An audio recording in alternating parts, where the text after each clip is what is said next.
Hello everyone. In the last class, we were discussing about discovery of electron. Okay. Today we will discuss about discovery of proton. So first of all, what is protons? Protons होते क्या हैं भाई? और protons को कैसे discover किया गया? Today's topic of discussion is discovery of proton.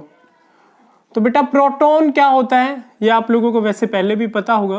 Proton एक पॉजिटिवली चार्ज पार्टिकल होता है, सब एटॉमिक पार्टिकल जो एक एटम का हिस्सा होता है. तो इसको डिस्कवर कैसे किया गया? प्रोटॉन्स को हम लोग एनोड रेज भी बोलते हैं भाई, ठीक है.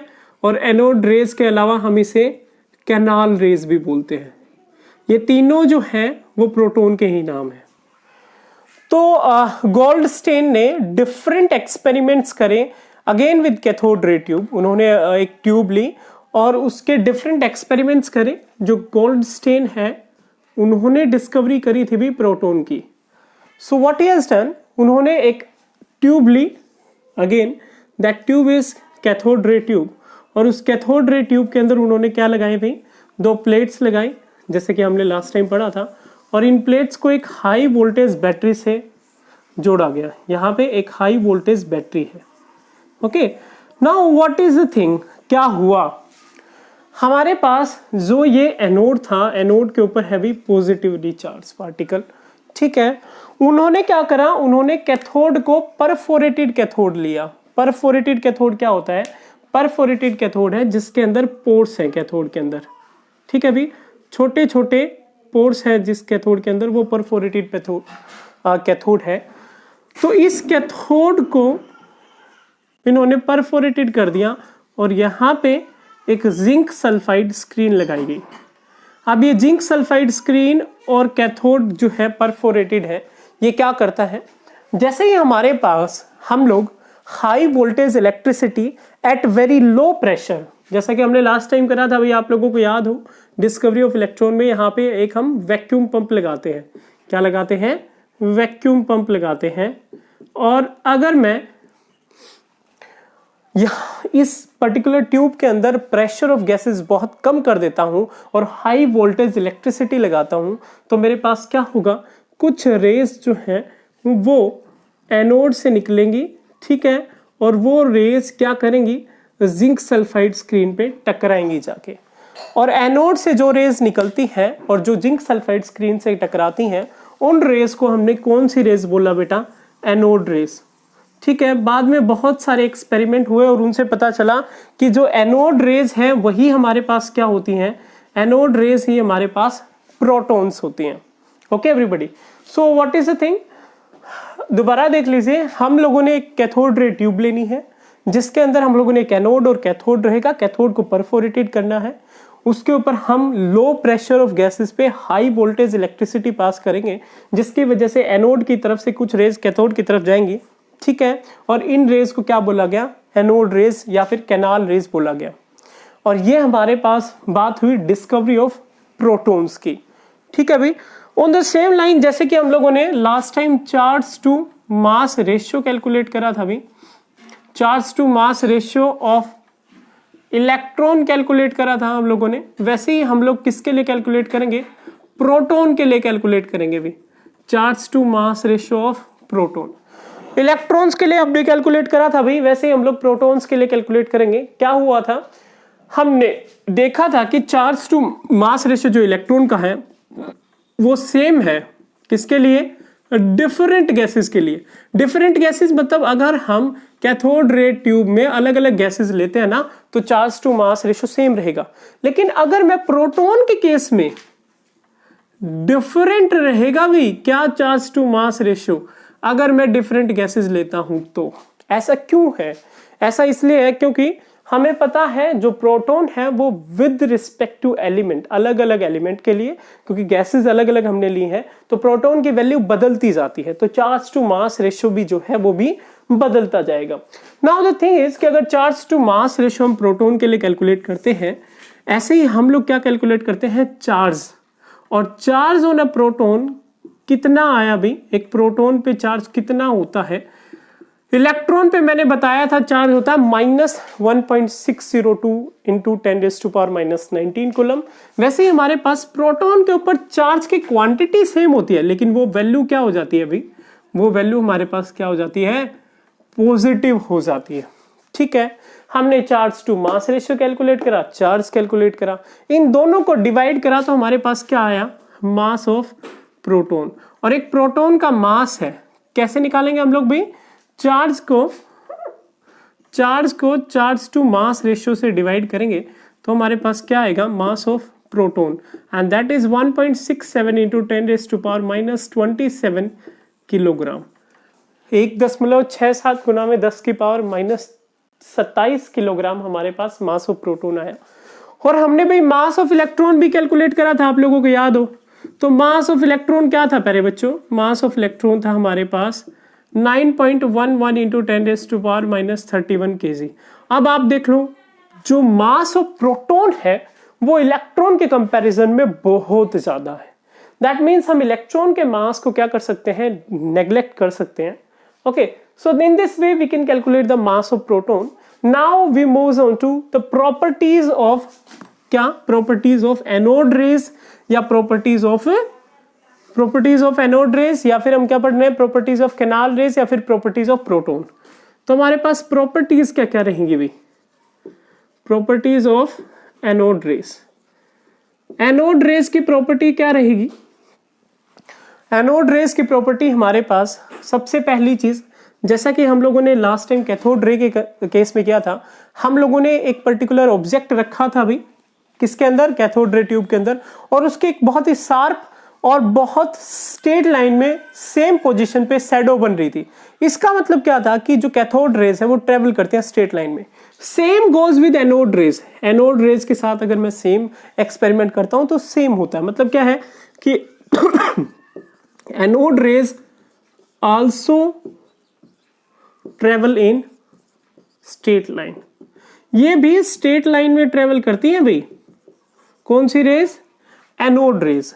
ठीक है प्यारे बच्चों, इसके अलावा एनोड रेज ट्रेवल करती हैं स्ट्रेट लाइन में। सेकंड प्रॉपर्टी क्या रहेगी, anode rays material in nature होती हैं, क्योंकि ये किसी फैन को रोटेट कर देते हैं जैसा कि कैथोड रेज करती हैं। तो एनोड रेज क्या होती है भाई, anode rays are material in nature, ये भी मटेरियल इन नेचर होती है। And one of the most important property, अगर मैं एनोड रेज पे इलेक्ट्रिक फील्ड लगाता हूं तो ये किस तरफ डिफ्लेक्ट होंगी, क्योंकि प्रोटॉन के ऊपर कैसा चार्ज होता है, पॉजिटिव चार्ज। तो हमारे पास जो डिफ्लेक्शन है वो एनोड रेज के केस में किसकी तरफ रहेगा, नेगेटिव प्लेट की तरफ। तो anode rays are deflected toward what बेटा, एनोड रेज डिफ्लेक्ट होती है किसकी तरफ, नेगेटिव प्लेट की तरफ। किसकी तरफ प्लेट होती है भाई, negative plate of electric field. ठीक है, अब अगर ये नेगेटिव प्लेट की तरफ जाती है तो इसके ऊपर कैसा चार्ज होता है, एनोड रेज पे पॉजिटिवली चार्ज। ठीक है भाई, तो ये मैग्नेटिक फील्ड की प्रेजेंस में भी क्या होती है भाई, डिफ्लेक्ट होती है। ये कुछ प्रॉपर्टीज थी जो हम लोगों ने पढ़ी। एक जो बहुत इंपॉर्टेंट प्रॉपर्टीज है वो है मास ऑफ प्रोटॉन, या फिर मास जो एनोड रेज का है वो कैथोड रेज के कंपैरिजन में बहुत ज्यादा होता है। ठीक है, तो ऐसे हमारे पास इलेक्ट्रॉन्स और प्रोटॉन्स की डिस्कवरी हो गई भी। तो इलेक्ट्रॉन्स और प्रोटॉन डिस्कवर होने के बाद, इलेक्ट्रॉन्स और प्रोटॉन डिस्कवर होने के बाद हमारे पास बात आई कि हम किसी भी एक पर्टिकुलर एलिमेंट का मास कैलकुलेट करके देखते हैं। जिस टाइम हम लोगों ने मास कैलकुलेट करा किसी एलिमेंट का, तो जो मास की एक्चुअल वैल्यू थी, मास ऑफ एलिमेंट, और जो मास की एक्चुअल वैल्यू थी जो हम कैलकुलेट कर रहे हैं और जो एक्चुअल वैल्यू थी वो मैच नहीं करी। मतलब क्या हुआ, हम लोगों ने इलेक्ट्रॉन प्रोटॉन को तो डिस्कवर कर दिया और हमने बताया जो मास है किसी भी पर्टिकुलर एलिमेंट एटम का वो किसकी वजह से है, प्रोटॉन्स की वजह से, क्योंकि इलेक्ट्रॉन्स का तो एज सच मास बहुत कम होता है। तो हम अगर मास कैलकुलेट करते हैं किसका, एलिमेंट का, तो हमारे पास जो मास की एक्चुअल वैल्यू है उससे अलग मास आता है। दैट मीन्स कि कुछ और है एटम में जिसकी वजह से जो मास है वो हमारे पास है, और उसको हम लोगों ने क्या बोला, उसको हम लोगों ने बोला न्यूट्रॉन। न्यूट्रॉन की डिस्कवरी कैसे हुई उससे पहले हम लोग एक बार रेडियो एक्टिविटी के बारे में डिस्कशन करेंगे। अभी रेडियो एक्टिविटी क्या है? रेडियो एक्टिविटी क्या होती है प्यारे बच्चों? इसको डिस्कवर किसने करा? इसको डिस्कवर करा हेनरी बेक्वेरेल ने, ठीक है।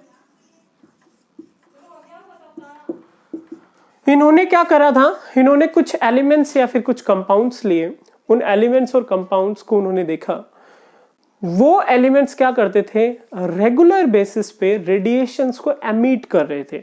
जो भी एलिमेंट विदाउट एनी रिएक्शन अगर रेडिएशंस को एमिट करता रहे तो उसको हम कौन सा एलिमेंट बोलते हैं?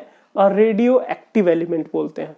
जैसे कि अगर मैं बात करूं यूरेनियम की, रेडियम की, ये कुछ एलिमेंट्स थे जो रेडिएशंस को एमिट करते रहते हैं। तो रेडियो एक्टिव एलिमेंट वो एलिमेंट है भी जो रेडिएशंस को क्या करता रहता है, रेडिएशंस को एमिट करता रहता है। और रेडिएशन के एमिशन से हमारे पास जो पर्टिकुलर एलिमेंट है उस एलिमेंट को हम बोलते हैं रेडियो एक्टिव एलिमेंट।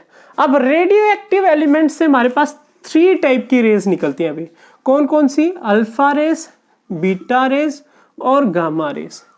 इसके लिए बेक्वेरेल ने एक बहुत ही सिंपल एक्सपेरिमेंट करा। उन्होंने एक रेडियो एक्टिव मटेरियल लिया और रेडियो एक्टिव मटेरियल लेके एक ब्लॉक के अंदर उन्होंने एक इलेक्ट्रिक फील्ड लगाया, और इलेक्ट्रिक फील्ड लगाने के बाद क्या ऑब्जर्वेशन रही, इलेक्ट्रिक फील्ड जिस टाइम लगाया गया, एक हमारे पास रहेगी पॉजिटिव प्लेट और एक रहेगी नेगेटिव प्लेट। तो अभी उन्होंने देखा कि 3 type of rays are emitting, 3 type की रेज एमिट हो रही थी। एक रे जो थी वो नेगेटिव चार्ज की तरफ डिफ्लेक्ट हो रही थी, दूसरी रे पॉजिटिव चार्ज की तरफ, और तीसरी रे किसी भी तरफ डिफ्लेक्ट नहीं हो रही थी। जो रेज नेगेटिव चार्ज की तरफ डिफ्लेक्ट हो रही थी उन रेज को बोला गया अल्फा रेज। और बाद में इनका मास कैलकुलेट करा गया भाई, और बाद में पता चला इनका मास 4 ग्राम है।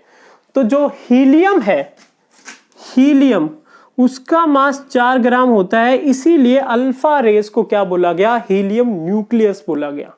और हीलियम न्यूक्लियस क्या है, पॉजिटिवली चार्ज, इसीलिए वो नेगेटिव प्लेट की तरफ अट्रैक्ट होता है। अगर मैं बात करूं बीटा रेज की, बीटा रेज वो रेज थी जो पॉजिटिव की तरफ जा रही थी। ये वो रे है जो पॉजिटिव की तरफ जा रही है, क्योंकि इनके ऊपर कैसा चार्ज है, इनके ऊपर नेगेटिव चार्ज है, और नेगेटिव चार्ज और इनका मास बहुत कम था, इसीलिए बीटा रेज को क्या बोला गया, इलेक्ट्रॉन्स। तो अल्फा रेज क्या होती है भी, हीलियम न्यूक्लियस, बीटा रेज क्या होती है, इलेक्ट्रॉन्स। अब बच गई गामा रेज। गामा रेज ना तो पॉजिटिव की तरफ डिफ्लेक्ट हो रही थी ना ही नेगेटिव की तरफ, और बाद में पता चला कि जो गामा रेज है वो क्या है, इलेक्ट्रोमैग्नेटिक वेव्स हैं। गामा रेज क्या है भाई, गामा रेज हमारे पास है इलेक्ट्रोमैग्नेटिक वेव, ठीक है। तो ये हमारे पास बात हुई रेडियो एक्टिव एलिमेंट्स की। और रेडियो एक्टिव एलिमेंट्स वो एलिमेंट जो रेडिएशंस को एमिट करता है विदाउट एनी रिएक्शन। और हमारे पास 3 टाइप्स ऑफ रेडिएशंस एमिट हो सकती है, अल्फा रेज, बीटा रेज और gamma rays. Alpha rays helium nucleus होती हैं, बीटा रेज इलेक्ट्रॉन्स होते हैं, और गामा रेज इलेक्ट्रोमैग्नेटिक रेडिएशन। और इलेक्ट्रोमैग्नेटिक रेडिएशन कौन सी होती है भाई, light is an electromagnetic wave, ठीक है, जिसको हम आगे पढ़ेंगे। जो लाइट आती है हमारे पास वो एक इलेक्ट्रोमैग्नेटिक वेव होती है। So this is about radio activity. हम लोगों ने ये बीच में क्यों पढ़ा, क्योंकि न्यूट्रॉन को डिस्कवर करने के लिए जो एक्सपेरिमेंट किए चैडविक ने, चैडविक वाज अ साइंटिस्ट जिन्होंने न्यूट्रॉन को डिस्कवर करा था। इलेक्ट्रॉन्स को थॉमसन ने, प्रोटॉन को मैंने अभी बताया था गोल्डस्टेन ने, और न्यूट्रॉन को चैडविक ने, ठीक है। चैडविक ने क्या करा, चैडविक ने अलग अलग एलिमेंट्स के ऊपर अल्फा रेज को बम्बार्ड करा, या फिर बीटा रेज को, या फिर रेडियो एक्टिव मटेरियल को बम्बार्ड करा, ठीक है। जिस टाइम उन्होंने बम्बार्ड करा तो उन्होंने देखा कि एक ऐसा एलिमेंट एक ऐसा सब एटॉमिक पार्टिकल निकल रहा था भाई, जिस सब एटॉमिक पार्टिकल के ऊपर क्या था, जिस सब एटॉमिक पार्टिकल के ऊपर कोई भी चार्ज नहीं था। अब चार्ज नहीं था लेकिन उसका कुछ न कुछ मास था, और मास नियरली प्रोटॉन के इक्वल था। तो हम पढ़ रहे हैं अभी डिस्कवरी ऑफ न्यूट्रॉन। न्यूट्रॉन को डिस्कवर किया गया by bombardment of alpha rays on a nucleus. अगर हम किसी न्यूक्लियस के ऊपर अल्फा रेज को बम्बार्ड करते हैं तो हमारे पास क्या फर्क पड़ता है, ठीक है। तो उस न्यूक्लियस से क्या निकलते हैं भी, उस न्यूक्लियस से निकलते हैं न्यूट्रॉन, ठीक है। अब ये जो न्यूट्रॉन होते हैं ये क्या होते हैं, न्यूट्रॉन होते हैं भी न्यूट्रल। न्यूट्रल मतलब इनके ऊपर कोई भी चार्ज नहीं होता। बाद में जैसे मैंने भी बताया था कि मास ऑफ एलिमेंट जो हमने कैलकुलेट करा, जो एक्चुअल मास था, वो दोनों मैच नहीं करे। जिस टाइम न्यूट्रॉन डिस्कवर हो गया उसके बाद पता चला जो मास है एटम का वो प्रोटॉन और न्यूट्रॉन की वजह से होता है, इसीलिए हमारे पास मास की वैल्यू सेम नहीं आ रही थी, ठीक है भी। तो ये हमारे पास बात हुई मास वैल्यू की। तो अगर मैं किसी भी पर्टिकुलर न्यूक्लियस पर अल्फा रेस को बम्बार्ड करता हूं तो मेरे पास क्या होती है, अगर मैं न्यूक्लियस पे कोई भी एलिमेंट लेके उस एलिमेंट पे अल्फा रेज को बम्बार्ड करता हूं, और अल्फा रेज एक्चुअल में क्या होती हैं अभी, हीलियम न्यूक्लियस होती हैं, ठीक है। अगर हम बम्बार्ड करते हैं तो हमारे पास रेज निकलती हैं और इन रेज को हम बोलते हैं, और एक पर्टिकुलर हम कह सकते हैं सब एटॉमिक पार्टिकल रिलीज होता है, उनको हमने क्या बोला, न्यूट्रॉन्स बोला, ठीक है। तो ऐसे हमें पता चला कि हमारे पास 3 सब एटॉमिक पार्टिकल होते हैं जो कि इलेक्ट्रॉन, प्रोटॉन या फिर न्यूट्रॉन होते हैं। तो अभी अगर मैं बात करूं इनकी प्रॉपर्टीज की, तीनों सब एटॉमिक पार्टिकल की प्रॉपर्टीज, तो क्या क्या प्रॉपर्टीज हैं भाई सब एटॉमिक पार्टिकल की। सबसे पहले बात करते हैं इलेक्ट्रॉन की। इलेक्ट्रॉन का मास कितना है, इलेक्ट्रॉन पे चार्ज कितना है, ठीक है। तो यहां देखिए सबसे पहले हमारे पास बात आती है इलेक्ट्रॉन।